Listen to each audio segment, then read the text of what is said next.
Praise the lord. ఈరోజు మన వాక్య ధ్యానం కోసం యోహాను సువార్త 8వ అధ్యాయం 12వ వచనం ఒకసారి నేను చదువుతాను. మరలా యేసు, నేను లోకమునకు వెలుగును, నన్ను వెంబడించువాడు చీకటిలో నడవక జీవపు వెలుగు కలిగి యుండునని వారితో చెప్పాను. యాక్చువల్లీ ఇక్కడ దేవుడు ఏం చెప్తున్నాడంటే నేను వెలుగై ఉన్నానని చెప్తాను.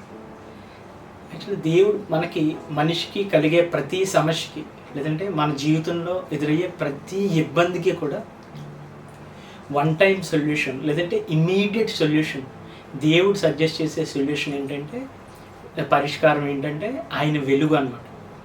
ఆయన వెలుగు అంటే ఆయన వాక్యం.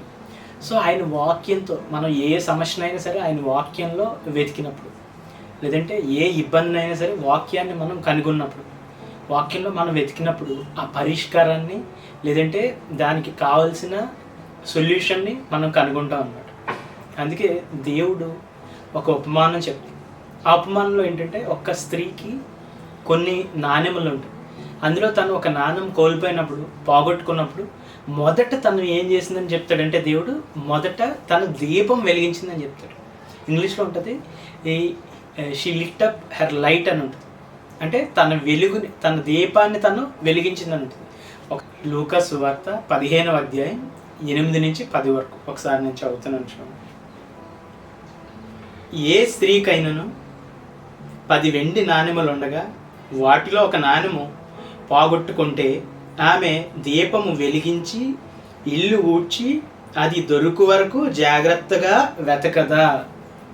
ఇక్కడ ఆయన ఉపమానంలో ఏం చెప్తున్నాడంటే, ఇక్కడ తను విలువైన సొత్తు కోల్పోయినప్పుడు మొదట తను ఏం చేసిందంటే, ఆ స్త్రీ దీపం వెలిగించదా అని అడుగుతుంది. అంటే మనం కూడా మన జీవితంలో ఏమైనా కోల్పోయినప్పుడు, లేదంటే ఏదైనా ప్రశ్నార్థకరమైన పరిస్థితిని మనం ఎదుర్కొన్నప్పుడు, ఏదైనా పొందుకోవాలన్నప్పుడు మొదట మనం ఏం చేయాలంటే మన దీపాన్ని మనం వెలిగించాలన్నమాట. ఆ దీపాన్ని వెలిగించడం అంటే ఏంటంటే, దీపం అంటే ఏం చెప్పాడంటే దేవుడు, నరుని ఆత్మ యెహోవా పెట్టిన దీపం అని చెప్తాడు దేవుడు. దీపాన్ని వెలిగించడం అంటే ఒకసారి సామెతలు 20:27 నరుని ఆత్మ యెహోవా పెట్టిన దీపం ఏంటంట, మన ఆత్మ ఏంటంట ఆయన పెట్టిన దీపం అంట. ఆ స్త్రీ ఆ ఉపమానంలో ఏం చేసిందంటే తన దీపాన్ని వెలిగించుకుంది. అంటే మనం దేన్ని వెలిగించుకోవాలంటే మన ఆత్మను వెలిగించుకోవాలన్నమాట.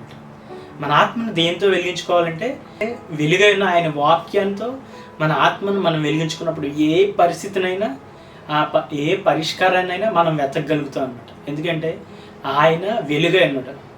నేను ఈ లోకమునకు వెలుగై ఉన్నాను అని చెప్పాడు దేవుడు.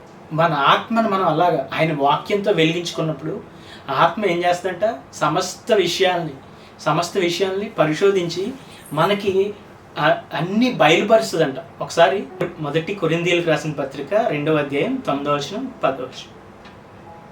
ఇందును గూర్చి దేవుడు తన్ను ప్రేమించు వారి కొరకు ఏవి సిద్ధపరిచేనో అవి కంటికి కనబడలేదు, చెవికి వినబడలేదు, మనుష్య హృదయమునకు గోచరము కాలేదు అని వ్రాయబడి ఉన్నది.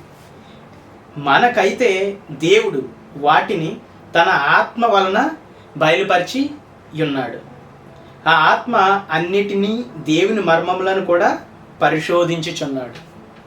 యాక్చువల్గా ఇదివరకు చదివిన వాక్యంలో కూడా నరుని ఆత్మ యెహోవా పెట్టిన దీపము, అది సమస్త విషయాల్ని పరిశోధిస్తుందంట.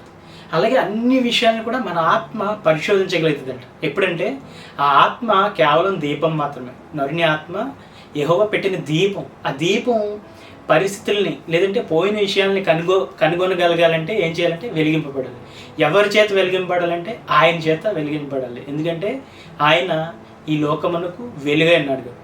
సో ఆయన వెలుగై ఉన్న ఆయన వాక్యంతో ప్రతి దినం మనం వెలిగింపబడి ప్రతి సమస్యకి కూడా మనం ఏం చేయొచ్చు అంటే పరిష్కారాలని సంపాదించుకోవచ్చు. కళ్ళు మూసుకోండి. ప్రార్థన.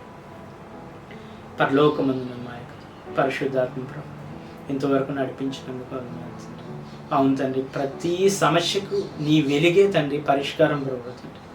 నీ వెలుగుతో తండ్రి మా ఆత్మను మేము వెలిగించుకున్నప్పుడు ఏ విషయాన్నైనా మేము కనుగొనగలుగుతాం ప్రభు. ఏ విషయాన్నైనా మేము కనుగొనగలుగుతాం ప్రభు. అటువంటి కృప మాకు దయచేసినందుకు ఈరోజు వందనాలు చెల్లించుకుంటూ నజరేయుడైన యేసయ్య నామమున అడిగి పొందుకొని ఆమెన్.